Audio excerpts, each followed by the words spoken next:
Hi there, Titans. Today I'm going to show you how you can configure conditions on your pages in Titan Web.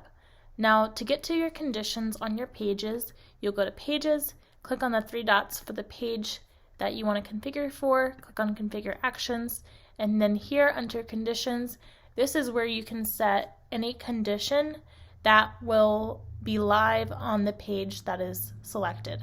So it can only be utilized and executed when that end user is on that page.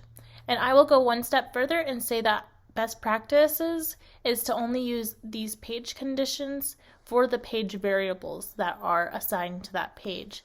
And the reason that I say that is because we do have the ability to add a condition to any of your elements. So if you have an element that will be affecting other elements or outcomes, then you should place the condition on that element itself. Like so, you can put a condition here under classic conditions or action flows. But if you are going to be using your page variables and you would like to have a condition set from there, then you'll go to Pages, the three dots, then come to Conditions, and this is where I'm going to set an action flow with a condition where if my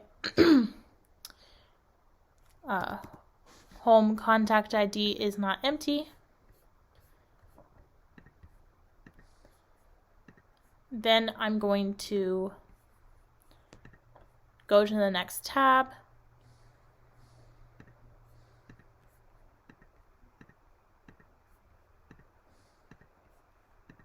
and we know that this page variable will be filled by this contact being created.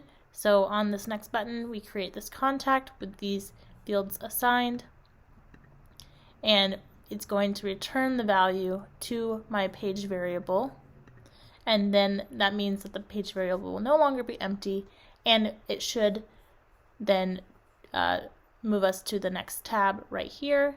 And yeah, that is how I have set up my condition. So let's watch it play out.